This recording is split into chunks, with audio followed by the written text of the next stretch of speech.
Episode 2, kind of stubborn. We made it. Wow. 2's a coincidence. 1's a one time. 2's a coincidence. 3 is 3. But this is episode 2. Welcome to episode 2 of Kinda Stubborn. Wow. Hold on. Let's get a...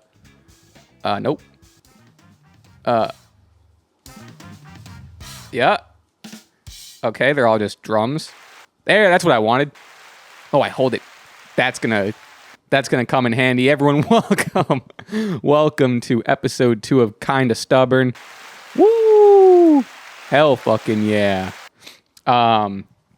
Huge day, big day. First of all, hot as shit out. We're in the first minute of YouTube. Hot as crap out. What am I talking about? This isn't monetized yet. My channel doesn't have monetization yet. Hi, welcome. The reception on the first episode. Wow. Thank you. Can't thank you enough. Almost closing in on almost 1,000 views for the first episode. That's crazy. People seem to like it. Little peek behind the curtain. Couple things on that.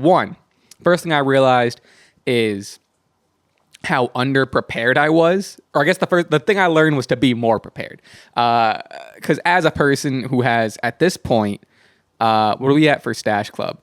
80 something, and then add on another 10. But I was also on other podcasts. Let's just call it 150 episodes of podcasting experience under his belt. I kind of thought, I can just put like 4 topics and then we're going to cruise and we're going to run through the whole thing and it's going to be smooth and I'm going to know what to say. Turns out, not the case. I think I edited maybe like 20 minutes out of that. And that's why it's only like a 30-something minute or 40-something minute episode. Because there was just times where I was just talking about nothing. And I was just trying to I was just saying words to say words, which is like kind of what a podcast is. But it was crazy. I still think it was a good episode. I think I edited it fine, so it's like comprehensible. But learned a lot. Like I said, biggest thing is I got notes. And I got stuff to say. And depending on how we're gonna go and look into this, I got a screen recording now, so we can like watch videos and like react to stuff and like whatever. First of all, we are now officially on Apple Podcasts and Spotify. This podcast is everywhere. It's So Julia. You know what I mean? For those that, if you know, you know. I'm everywhere. I'm So Julia. What else is here? That sucks. Stop it. Holy fuck. How does he make it stop? Okay. That's like a Price is Right. That sounds like a lawsuit. That's cool. Okay. Keeping D. That's D. This is C. All right. A and B I got to swap out. But C and D, pretty useful. That's sick. I'm going to forget to use them at all. I also don't love a podcast with a soundboard or sound effects. I think it's kind of distracting. However, not this one. What do I want to talk about? There's something I want to get off the bat. Big day for me. It's a huge day for me, huge month for me. It is almost closing in on the 1 year since I got my ear pierced. I wear headphones when I record a podcast. So, boom, boom, boom. Why this is so monumental, you ask? Good question. I got my ear pierced 2 years. There's a story here. We'll get into the story. But I can finally swap it out. It's like fully healed is what I'm trying to say. The time frame for the healing is I'm good, and now I can swap it out because the whole thing is you can't swap it out without it's healing and it's going to get infected and blah, blah. So the reason why this is such a monumental time, and it took us, it's a long journey to get here. What happened was 2 years ago, got my ear pierced, super hyped. I forget what month it was, doesn't matter. I think it was also around summertime. And when you get your ear pierced, you pick out an initial stud to get. So I knew I wanted they had different, I don't know, I feel like every piercer and every tattoo artist has a different piece of advice or whatever. So one person I talked to was you can get a hoop as your initial start. It doesn't matter. Another person I talked to, these are all piercers. Another person I talked to was you shouldn't because a stud is less likely to move around and a hoop is all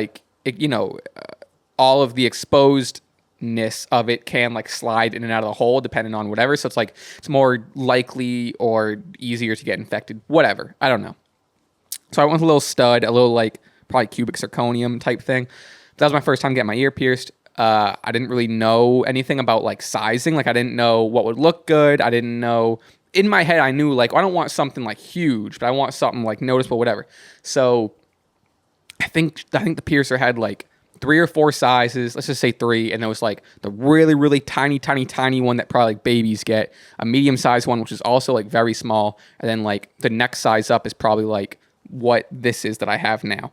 But at the time, again, I just kind of like held it up to my ear and was like, this is probably big enough. So I got the medium size one. So not the smallest one, like the medium size one. Still like pretty small, but also I was thinking like get a small one because maybe like it'll help out the healing or like whatever. So boom, bing, bang, boom. Got the ear piercing. Super brave, obviously. Thank you. It's so stupid. And everything's all hunky-dory. And then this kind of isn't part of the story, but then we all got fired from that job that we all had. So we got fired, and I still had sorry,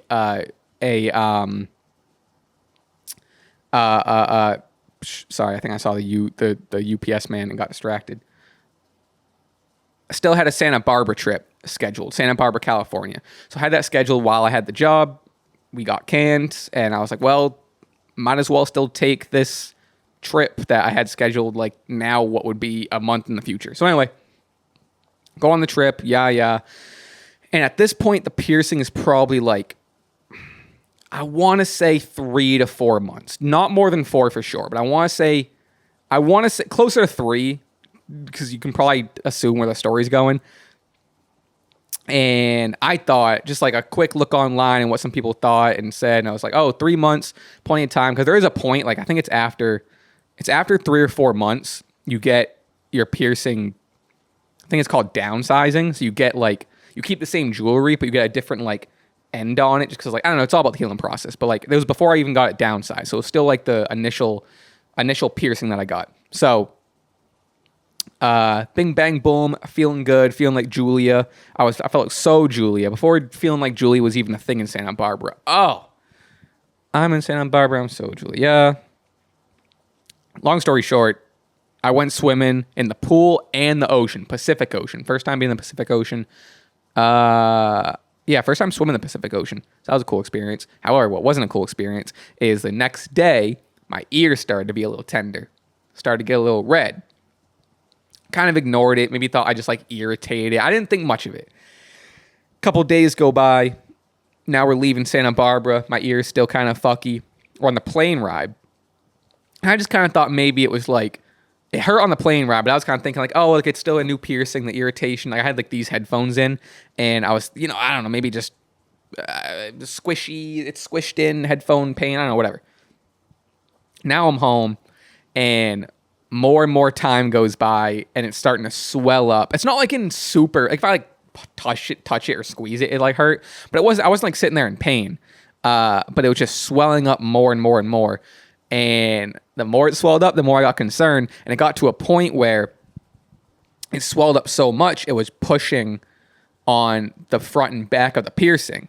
So like before when it had like wiggle room, because the whole point in like downsizing is you get like a smaller attachment, so there's less wiggle room, but you need the more wiggle room for like any like natural swelling, which is why I kind of like wasn't super worried about it, because all I read everywhere and was told was like, oh, there's going to be some like natural swelling. It's the healing process. This sucker blew up like a fucking balloon on my ear. And so now it's the point, like I said, it's pushing against the gem and the back. And I think one more day went by and now it's so swelled and so pushing where I can, like it's hurting. Because now it's like metal and like the gem like pushing into my skin. So now it's starting to hurt and it's all tight and whatever. And I'm thinking this thing's going to pop off. So I think I tried taking it off and I couldn't really get it. Like it was so swelled. And again, remember when I said how small the gem was? So the gem was so small that it was in my skin so much. And I have a little bit of a chubby lobe. You know what I mean? That's what they called me in high school. And So I wake up the next morning. My plan was I'm going to let this go for one more day and then I'm going to like take it out or go to the doctor's, like whatever. So I wake up one more day and I'm looking in the mirror to kind of see like what the word is, and I can't see the gem. And I'm like, uh-oh. And I look at my ear and it's smooth. There's no wound or hole. There's no puncture or whatever.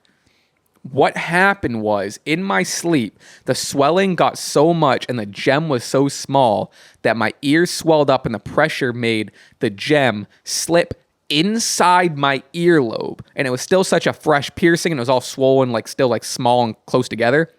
My ear healed overnight with the gem swimming inside my earlobe, because the back, how I knew this, the back was still sticking out of the back of my lobe. And so I'm thinking, like, when I first saw it, I was like, oh, the gem popped off. It got so swollen, the gem popped off. So I'm like looking in my bed to see like, oh, the gem must have popped off in the middle of the night. I'm looking in my bed, honestly, to make myself feel better too. So that if I found it, then that means it's not inside me. And so I can't find it. And then at that point, it dawns on me. It's like, is the gem inside my earlobe? So I'm like in the mirror and like the back of it's like sticking out and I'm kind of messing with it and it hurts. I'm like, I can't do this myself. So anyway, long story short, long story long, long story longer. Go to the, not the emergency room, but like the minute clinic, or like the, it's a word for that, whatever. Go to the whatever. Doctor looks at it and he's like, whoa. He's like, how'd this happen? He was shocked and he was just like, all right, lay on your side. And he just pried that fucker out. And the whole time, and it's like, he's prying, because like the front of it slipped in, but like now to pull it out, the gem is bigger than the hole that's in the back. So he has to kind of like, you know, finagle it and twist it all over and just yank it out of the skin where the hole is too small for like the fucking gem. And the whole time I'm laying there just like, and the doctor's like, he's like, I'm sorry. I know this hurts. I know this hurts. And I'm like, that shit hurt. So, but it's one of those things where it's like, you're like, I don't know if it's fight or flight, but you're like, whatever, your survival instincts, like whatever kick in. Cause you're like, well, this needs to happen. It's the same time, like I got stitches in my lip and I'm a very anxious and nervous person. Like all of a sudden in that moment, like the stitches or the earlobe thing or whatever, it was all just like, well, I can't be scared or nervous because this has to happen to proceed with life. Because I can't have this shit. This can't be a thing. So this has to happen. I'm going to be in pain. It's going to be over eventually. But, this has to happen. He eventually got it out. At first, I thought he'd let me keep it, which at first I thought was funny. Then a friend explained to me that, like, legally, it's my property, so they can't keep it. So it wasn't as trivial or funny as I thought it was. That shit hurt. So, with that said, I got it pierced. 3 months went by.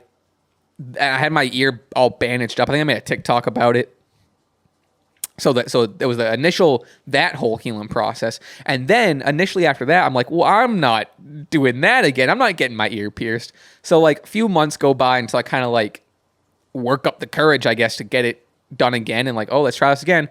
Because what I learned is how long of a process. It's the same thing with like tattoos or a piercing. It's like, you have to be ready for the healing process. And with an ear piercing, I only have small tattoos. I have 2 small tattoos.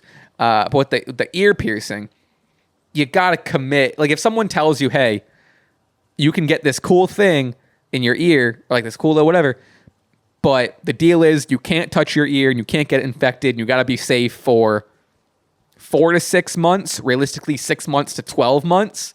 Like that's a long time. Maybe I just have commitment issues. You know? Oh, I don't know. That slipped out. Unlike the gem in my ear, that slipped in. Should I turn that up? Is that too quiet? So yeah, it's a little bit of a daunting waiting process and healing process, but So eventually I got it again, probably a full another year afterward. So got pierced again, and now I'm like, well, I'm not going through that again. So I'm being extra safe. I'm not touching it. And I got it pierced. I looked at my calendar. It was like end of July last year. So now today's July 9th. So I figure, and just by Googling's like extra, like Google says 4 to 6 months, you're good to like change it out, but I'd still be careful. 6 to 12 months, like after that period, you're good. So it's been like 11 months since some change. And I'm like, I was kind of just bored yesterday, to be honest with you. So took it out, cleaned it. I won't talk about that. That shit was fucking great. For those that know, you know, I didn't know. That shit was fucking disgusting. Cleaned it out and looked at the hole. Looks sealed to me. So now, huge day. It's been almost a year. Waited way more time than I needed to, but that means my anxiety about it is far more decreased. And I'm still skeptical because I'm still like gonna disinfect like the new piercing and like wash them and still like, you know what I mean? Be extra careful, which like you probably don't need to be as careful if it's fully healed because that's just skin. You can have metal on skin, but like good to be precautious anyway. So I've always wanted to do a little silver hoop, cute little silver hoop, which those are coming on Amazon, which maybe that was the reason the UPS guy was here. Those are coming on Amazon. I bought an 8, a 10, and a 12 millimeter. Get the right fit. You want a hug, but a little dangle. You want a little hug, little dangle, little thin silver.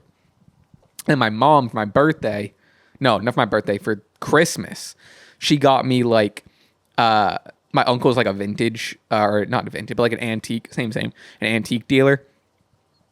And so I don't know the story about these earrings, but my mom got me a cool pair of like a diamond earring, or I guess a pair of diamond earrings, but I only have one, for Christmas. And I got them and I was like, oh, this is awesome.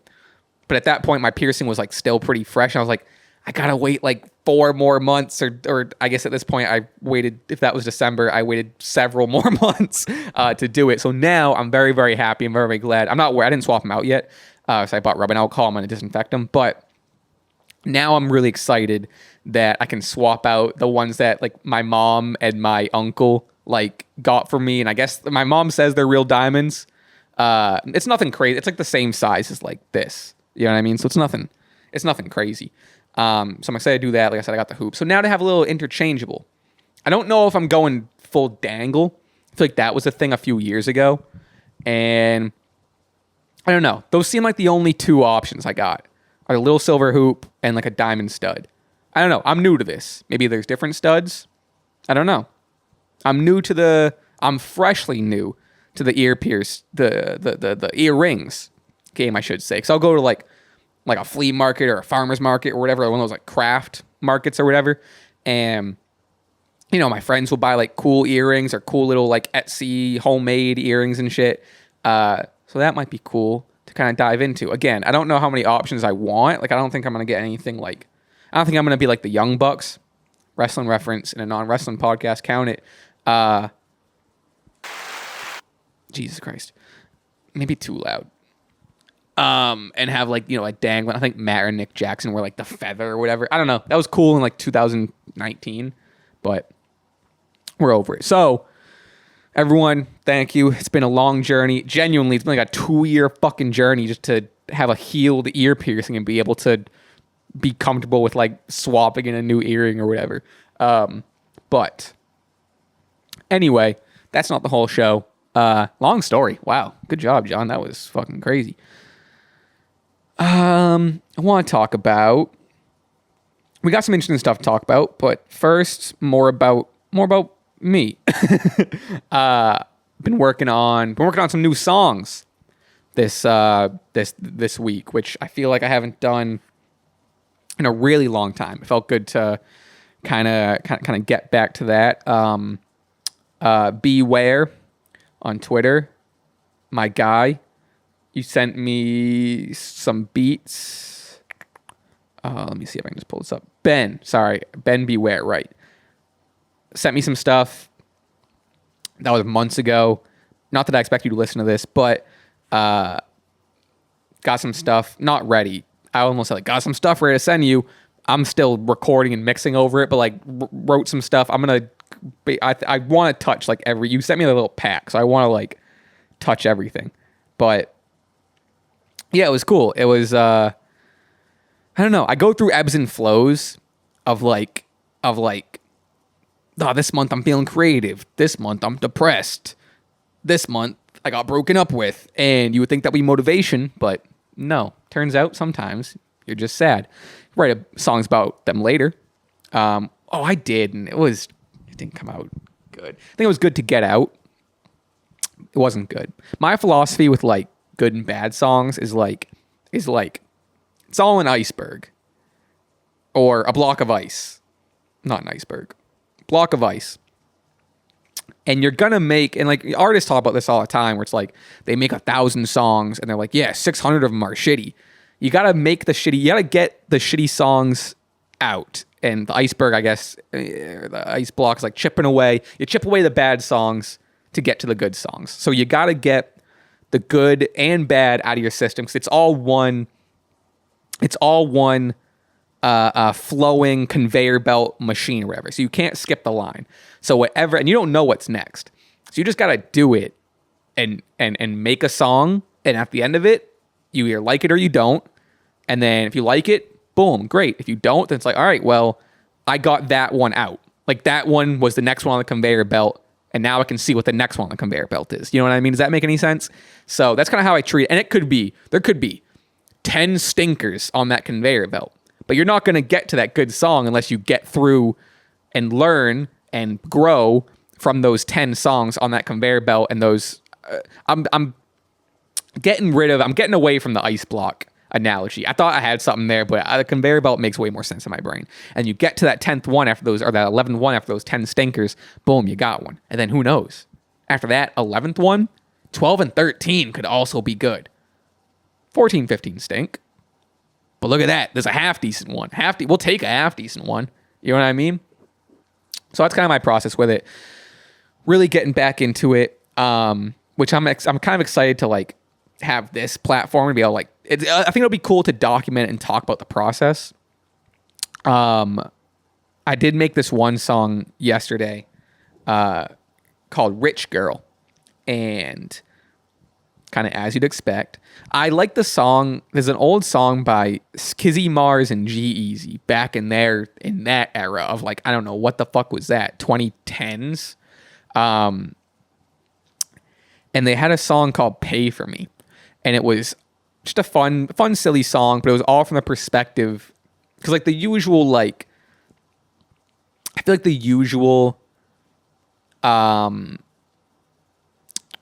me think. A usual song that's talking about money, especially from like a man's perspective, is oftentimes like, when in relation to like a woman or like a significant other or like someone you're trying to impress, is always like, I bought this, or I have money to spend on you. And it can be done in a romantic way, but their song "Pay For Me" was flipped.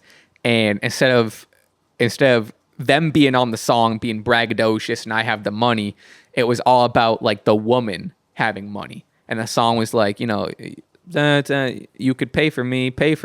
And then the verses were like, you know, we went out to dinner and she paid for the dinner, and she picked me up in her BMW, and she bought me a Rolex, and like all this stuff kind of from the perspective of like,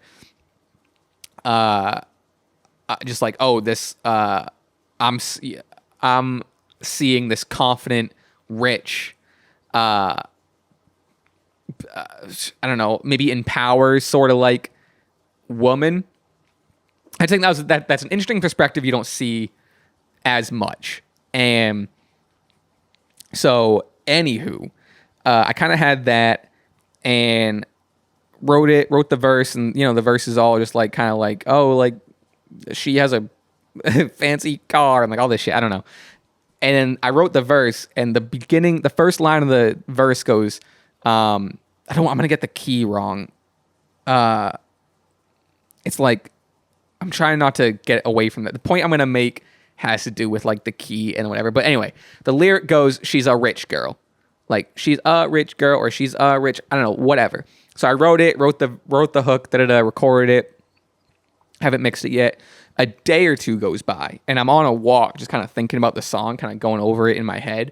And then I like stop in my tracks, and I'm like, oh, she's a rich girl, old man's money, and whatever that song is. I should know that song. It's a very famous song. What is that song? She's a rich girl, old man money, or something like that. Hall & Oates, Rich Girl. I didn't know that was from Hall & Oates. That's cool. So anyway, let's look at the lyrics for that. Okay, it's not exactly the same. Theirs is You're a Rich Girl. Mine is She's a Rich Girl. You're a rich girl, and you've gone too far. I'm not going to sing it. You might also like Family Matters by Drake. You're a rich girl, and you've gone too far. Because you know it don't matter anyway. You can rely on the old man's money. You can rely on the old man's money. It's a bitch girl, but it's gone too far. Because you know it don't matter anyway. Save money, but it won't get you too far. Get you too far. Okay. I mean, so, but point being is it's closer than I want it to be. Mine is like, you know, again, I'm in the, my brain can't get past the key and the tone that Hall & Oates said it with the, you're a rich girl. Mine isn't that. It's in a different key. It's a different inflection, but I can't think of it right now. So at least mine's like, she's a, you know, she's a rich girl or whatever. And theirs is, yeah, I don't know. I'm kind of thinking about this in real time. If anyone calls me out for it, basically what I'm trying to say is now I'm just going to say, oh, it's an homage. Yeah, the Hall & Oates song, the rich girl Hall & Oates song. I probably will name it something different now, but I don't know. Now I can say, oh, it's an homage to that song. Like the chorus is an homage. The rest of the chorus isn't the same. The beginning of it is just like, she's a rich girl. Oh, wait, hold on. She's a rich girl. She's a rich girl. And then it says like, she in a, I forget what I threw my phone over there because that'd be more professional and not have my phone on me, and my notes don't sync because the fucking iCloud is fucking full and just like you know what I mean. Anywho, that's that. Working on some new songs, got a couple things recorded. There's one song that's basically done. It's very just like, it's kind of how like September and RM85 or RM85 has a hook. It's like September where it's just kind of like beat, long verse, instrumental, long verse.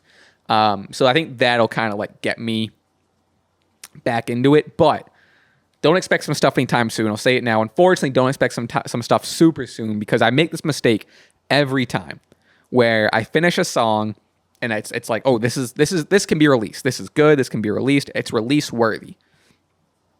And I sorry, lost my train of thought. Thought of something else.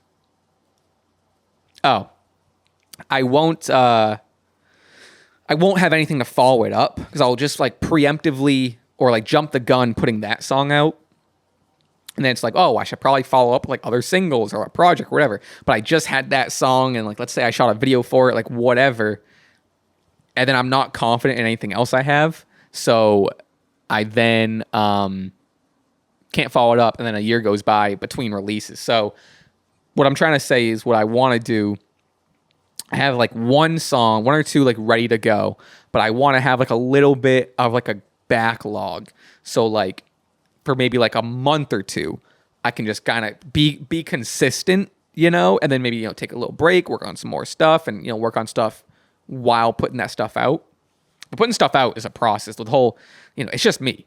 So it's just, you know, promotion and you know, I'm going to start working with a buddy, I think, to do videos, but yeah, it's a lot.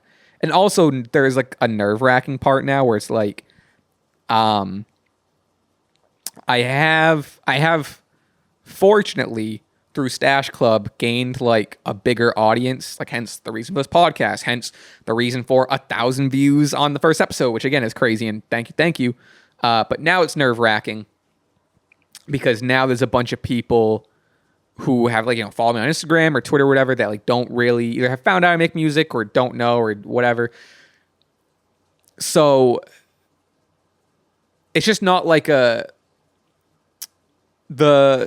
community or following isn't based on my solo stuff and like music and whatever. So it's always now a little nerve-wracking to release like, oh, hey, here's a rap song, or here's a kind of pop, singy, whatever. Here's a song. And then, I don't know. I mean, people who listen to it and like people who like, I mean, like I am shocked whenever I look at my Spotify and there's like still a consistent like 300 to 500 listeners. Like, shout out you. That's unbelievable. But, and this is all me talking out loud. This might not even be the case at all. This is all just me. This isn't me projecting onto like, you know, I'm nervous what you guys think or like whatever. Or it is that it's a less, I'm trying to make sure it's not a commentary on like, oh, I wish I had like a different followers because maybe they're wrestling fans. That's not what I'm trying to say at all. What I'm saying is like, it's a more self-internalized nervousness and worry that probably isn't true and isn't legit, where I'm like, oh, because like it's been proven in the past where I'll put out something and like a lot, sure, there is that crowd, to give myself credit, there is that crowd that's like, what the hell, this isn't a wrestling quiz, but there are a lot of people that will follow me and see the music and they're like, oh shit, and like I fuck with this and like sticking around here. And that's why I've kind of just disproven my own worry, because that's why I'm here, and that's why we're doing this podcast. That's, like I said, that's why that, I don't know. That was you watched me in real time kind of work through an anxiety for something that's not even currently present, because I'm not releasing music for a little bit because I'm working on it. So I don't got to worry about it yet. But that's kind of what anxiety is, just worrying about the future and what's going to happen. But regardless, I know and I'm confident there's a good portion of you guys that are supportive and are looking forward to it. I'll make that clear too. I know there's like a lot of you that are like looking forward to it. I get comments every now and again. They're like, hey, when's the new Raspy Taylor music coming out? And da-da-da. So like, I am very aware.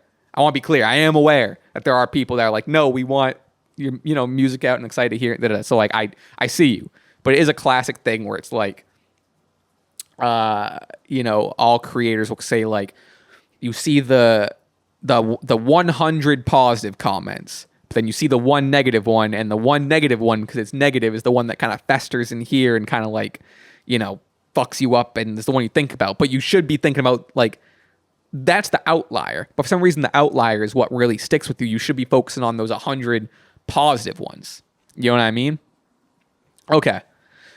Enough about me. Let's get on to something that I can actually make a clip out of. Let's go to this.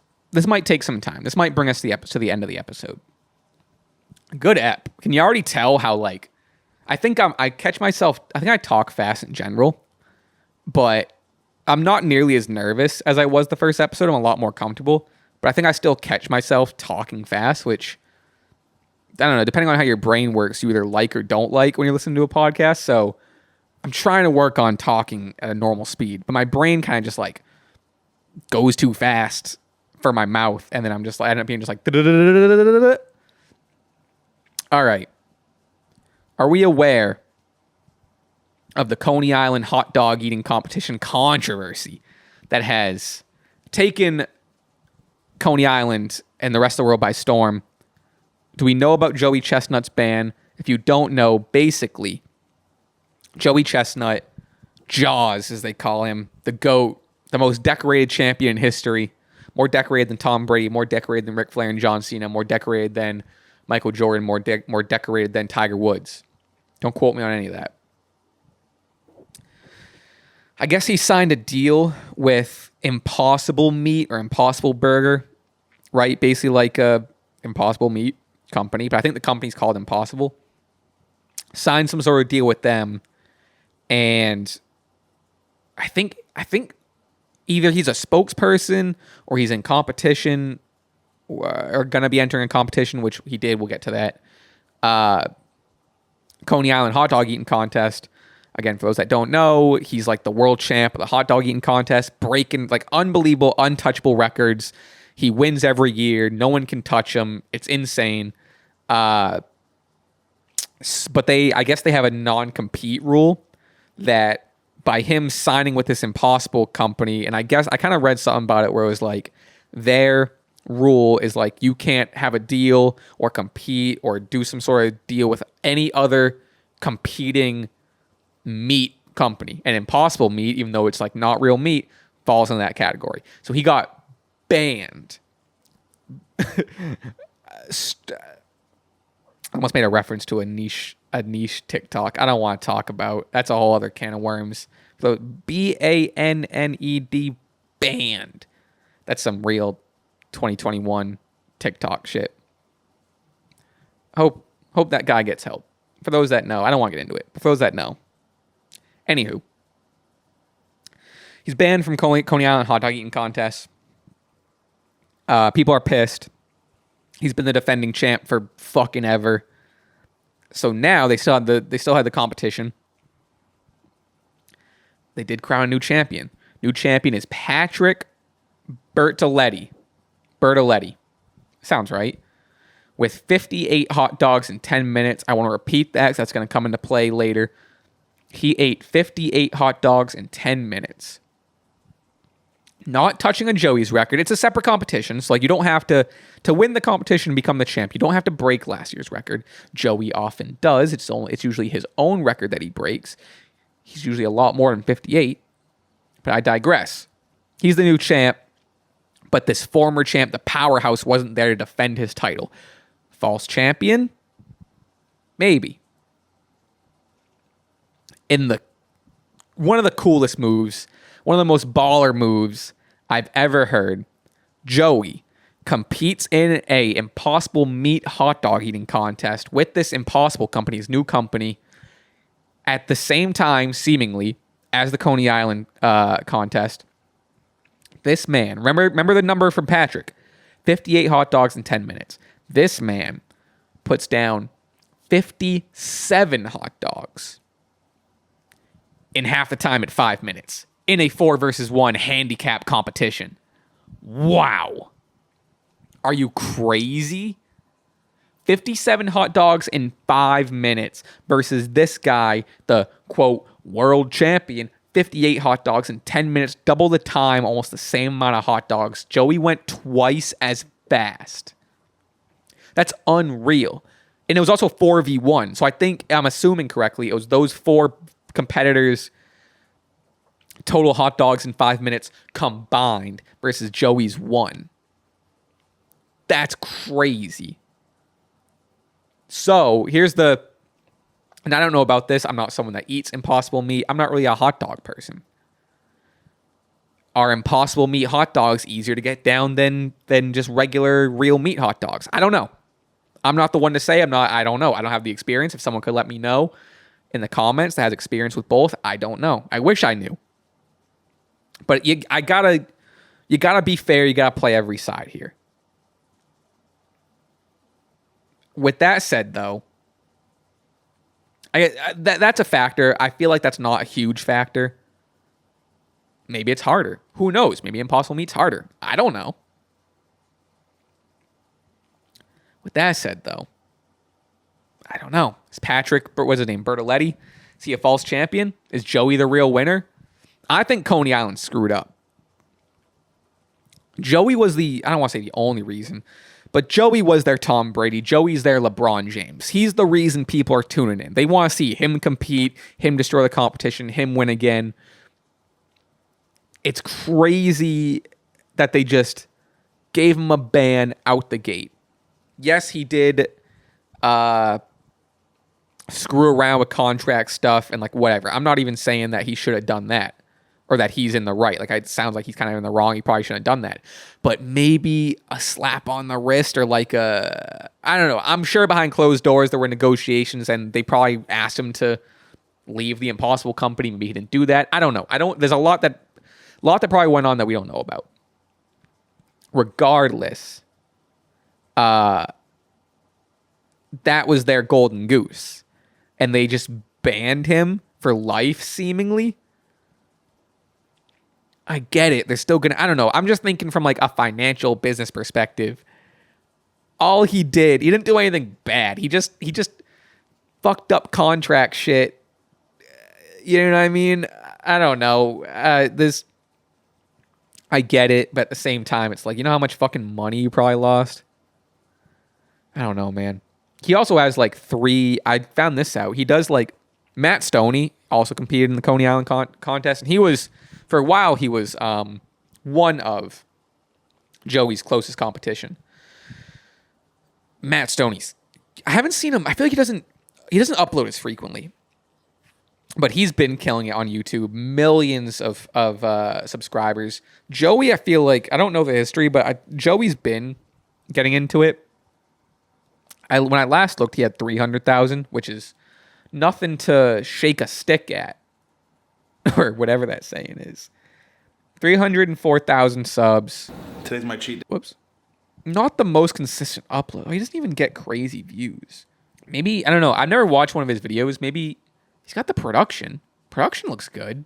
This one has 500,000. I don't know. I'm not sure what's not clicking here. I guess he's not consistent is really what it is. But like if he just went in on this, I think he'd kill it. Because Matt Stoney, his YouTube, 16.4 million subscribers. Again, he uploads way less frequently, which I guess per video, if you're clocking in on average 2 million views, you don't have to. But what's interesting is like all his videos are short. Like the latest one he put out, Competitive Eater Tries ASMR, like, you know, food, whatever. It's under 7 minutes long and it has 1 million views. But you don't start getting into a higher RPM, CPM, whatever, until you cross over that, like, I think it's like 11 or 12 minutes at this point. I'm not really sure. Because all our videos on Stash Club are like, I don't know, it's rare these days we hit 12. All ours are like, I think on average 15 or 16. We even hit like 20 minutes at this point. But like long form on YouTube is like way more the way to go. And he's popular. Like if he put out a 17, which I get, like, it is like eating, and he can only say so much in between like doing his competitive eating. Because he is going for it. All right, I take it back. Because a lot of these he is like, I don't know if I said anything to take back, but he is going for like a time trial on these. So like, I get that, like, if it ends up being like 6 minutes and if you made it longer, it's not, it's boring. Like I get it. Like you're I don't know. That's the tough part is he's like, how fast can I eat this giant thing? And he's like, yeah, he's eating it fast, but it makes the video short. That's interesting. 8 minutes. I mean, don't get me wrong. On a video that has like 6.7 million views, he's definitely making a shit ton of money off it. But not as much as if it was longer. That's interesting. We did a video with Josh Wiseman. Shout out Josh Wiseman. I love Josh Wiseman. I'm new to Josh Wiseman, to be honest with you. Interesting. I mean, I feel like if Joey don't, no, I'm not saying, I feel like I sound like I'm like, he needs this. Oh, for him to come back, he needs this. Like, I'm not. Who the fuck am I to say? Joey's very successful. I'm not. I'm just giving my 2 cents here. That's interesting. Let me know what you think about that. Oh, we can watch the I'm So Julia Coney Island Championship. All right, fuck it. Let's watch this. This will be our first actual test to see like how this whole record and this reacting to a video sort of screen recording shit goes. I also have headphones on here. I think I can hook this up to my computer. I'm just talking out loud at this point. Okay. This is Joey Chestnut. I don't know how long we're going to last in this because I get grossed out pretty easily. I don't like, and the hot dog shit, I don't want to subject you to this either. Most people don't like this. Courtesy, this is from Joey's. Did Joey live stream this himself? Because this is on ESPN. How many views does this have? 113. He ate more in 5 minutes than the new winner. Yep. I mean, that's what yep. Like I said, baller move to be like, oh, you're going to ban me? Watch this. I'm going to fucking discredit your champ by killing it. Anyway, let's watch this. Let's see how close we can get. Oh, that's what I was saying. I don't like, if you ever watched a hot dog eating contest, it's like they dip the bun in the water and they're swallowing the hot dogs like fully. Also, I want to say this because it is on topic with hot dogs. Glizzy, not funny, never was funny. Anyway, here we go. Let's go! All right, where? Right, there he is. Thought he wasn't wearing pants for a second. That's crazy. Joey jumping right into the 0 hot dogs. fray, if you will. 0 donated. I don't know what the donated means. We are 15 seconds in. Where's the counter here? And Joey's almost done with the first tray. Here we go. He's done with the first tray? I feel like I missed something. I haven't. Holy shit, he's going fast. Jesus Christ. 10. Holy shit. Okay, so it must be. Oh, that's cool too. Let me pause it. For every, like, I don't know much about the Coney Island Eating Hot. I don't know if they do donations or I don't know if they do it for charity. Maybe they do. I have no idea.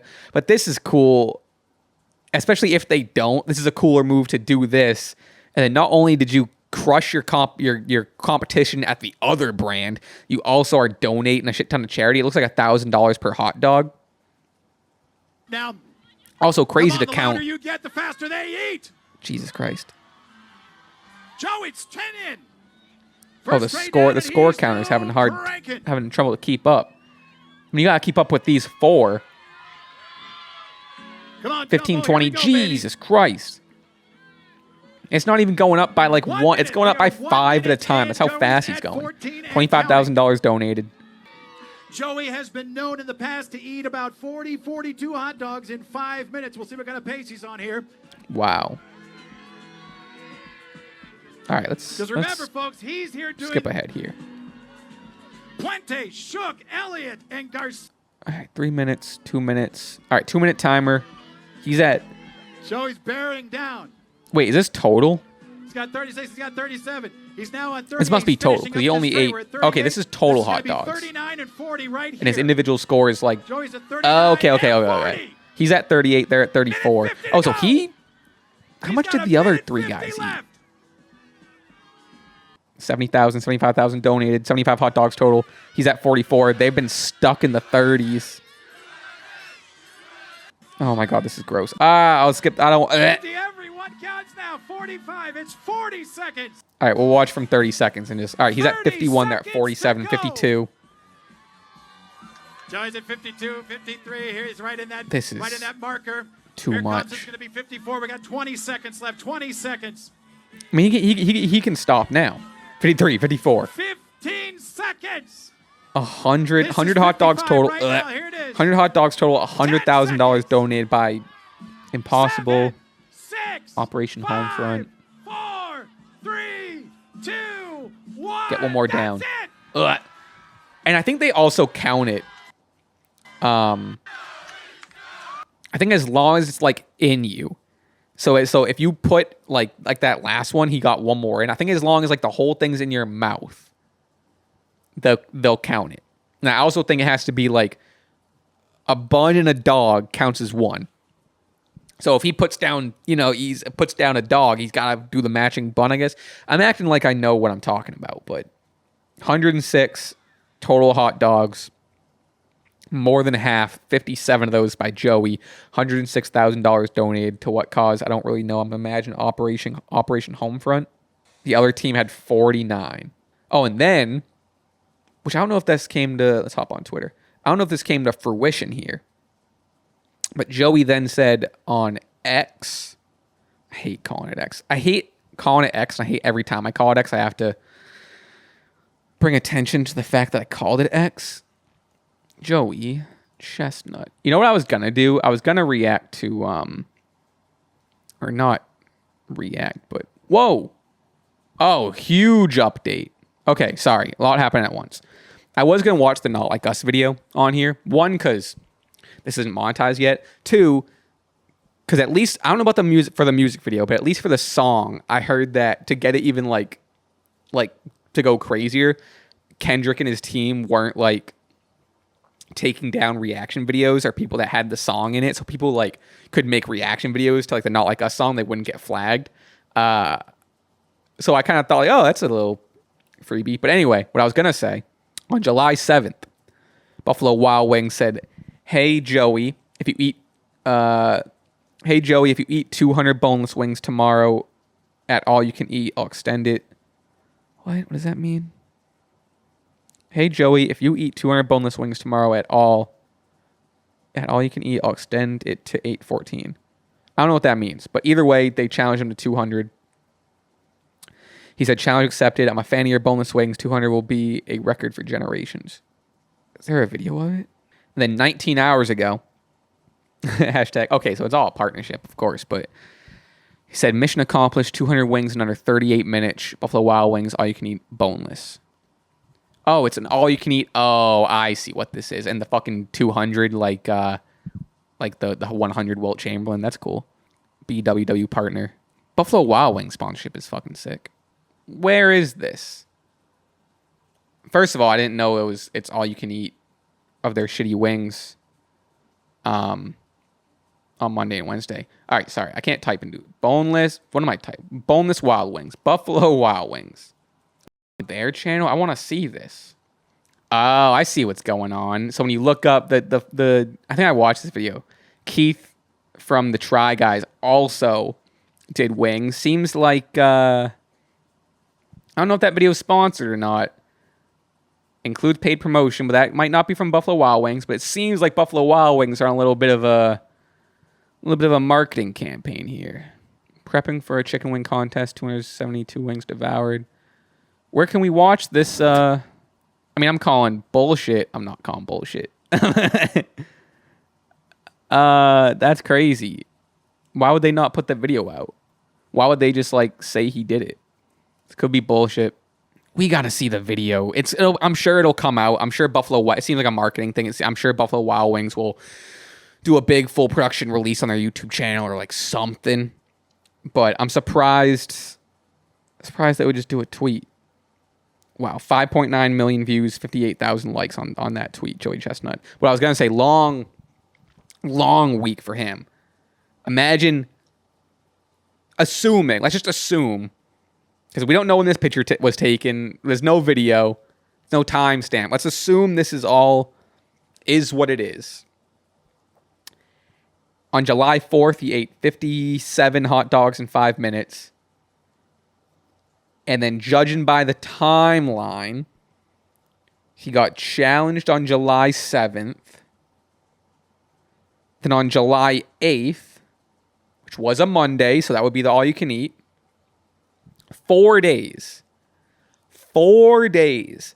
57 dogs, 4 days go by, 200 boneless wings.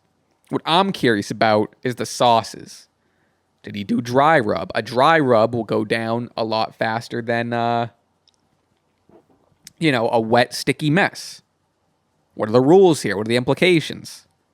I'm sure there's because professional eating does have a whole league and shit. I'm sure there are different categories and different subsections of if you want to try to do wings, here are the quote unquote house rules, or here are the official league standards. They can't be this, they can't be this, they need to be this, they need to be this size, they need to weigh this for it to qualify. Because there's a lot of ways you can cheat, and you get undersized wings, and how big do the wings need to be to qualify for whatever. I don't know, but what I do know is I think that's the end of the episode. I feel good about this episode. I really do. I didn't shut the fuck up for the whole thing. I barely drank any water. I think I was sipping water last time so much because I was nervous. And thirsty because it was hot. I probably shouldn't do that in the mic.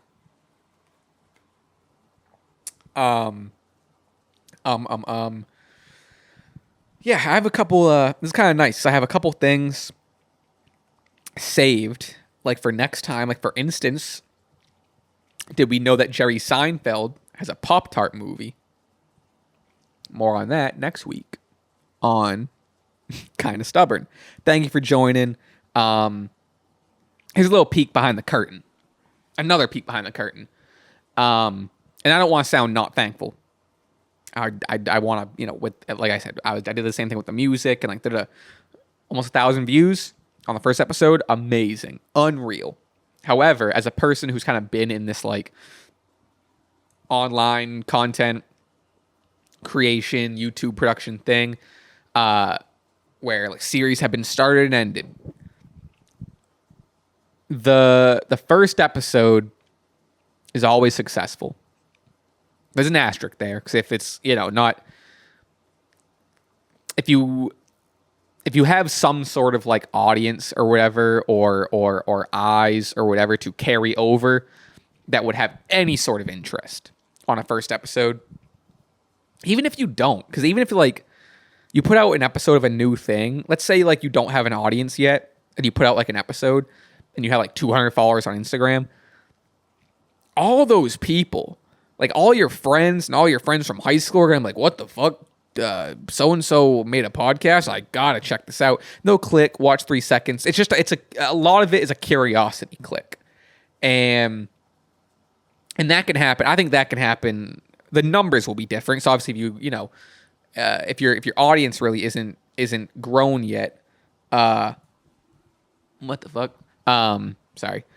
If your audience isn't grown yet, 200 views out the gate from starting at nothing is huge. It's like, oh my God. But then you put out the second episode, which is the point I'm trying to make. You put out the second episode and it's like, only 15 views. Because the curiosity clicks aren't there.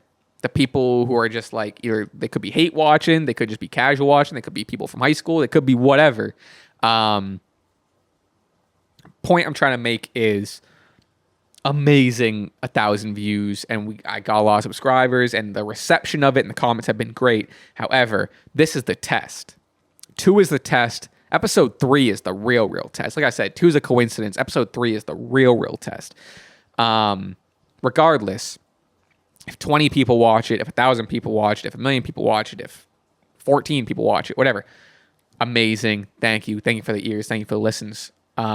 But from a YouTube production standpoint, it's going to be interesting analytically just to see if that point is proven. If like the first episode theory, we'll call it, the first episode theory sticks true. Because that's what I've seen. I've seen it happen a lot where start a new pod. Like I've worked on my buddy's podcast years ago. First episode, everyone goes, everyone clicks on it. You're like, wow, there's so many views. This is going to be awesome. Second episode, you don't get those curiosity clicks. So, and again, I want to make it clear. I'm not coming from a perspective of like, oh man, everyone needs to watch this. I don't want to, drats. This one only got this many views and it didn't get the 1,000 that it got. That's not what I'm saying at all. I'm just coming from I haven't started a new thing in a while. So what I'm saying is I'm really coming from a curiosity standpoint and interest in the analytics from like a production standpoint of like, I wonder, it's a real convoluted way to just say, I wonder how episode 2 is going to do compared to episode 1. Was episode 1 a fluke? Because I didn't expect, I think the reason I'm saying all this, because I didn't expect 1,000 also. So I think I'm also trying to justify where that came from is like also a part of it. And I do believe in like the curiosity click first episode theory. But again, maybe I'm being too harsh on myself. But I'm curious the reception on episode 2. Let me know how you like it. Let me know how this went compared to the first episode. Let me know whatever. Leave your comments. We're on Spotify. We're on Apple Podcasts. If you're listening to this on Apple Podcasts or Spotify, leave a rating. 5 stars would be great. I think Spotify can only rate it 5 stars. Apple Podcasts, little review would be great. It really helps out. And I'm excited to kind of keep growing and see. And look at this. And production wise, things are growing already. We got a pop filter already. We learned how to, you know what I mean? You use these. I'm dragging on. I'm going to get this out. I'm going to go edit this right now. I'm going to get this out. Cruising past the timeline for, like, this one I don't feel like I need to cut anything. The first one I was mumbling the whole time. I was just talking about dumb shit. I mean, now I'm getting to that point. Because now I'm just dragging on because I've been having fun and I don't want it to end. Now I'm getting to that point. But I will let you go. Thank you again for watching. Subscribe, leave your likes, leave your comments. We're on Spotify. We're on Apple Podcasts. Make sure to follow me on everything. All of that is in the description. And be on the lookout for new stuff. Even though I said new music's not coming out for a while, I might have lied. Because I might just not take my own advice, and I might shoot a video for a song, and just put it out and be like, fuck it. Because I got a good idea. Thank you for watching. This has been kind of stubborn. I got to think of a slogan. Ooh, I got to think of a slogan. So it's cool to come into the podcast like, welcome to Kind of Stubborn, the podcast where blah blah blah. I don't know if I want to do a theme song. I probably won't do a theme song at the beginning. If I do, it'd be like at the end. I felt pretty Julia this episode. I hope you feel Julia for the rest of the week. And I'll see you next week, not the same time. Whenever it gets uploaded on a Tuesday. Same day. Same place. Okay, thank you. Bye.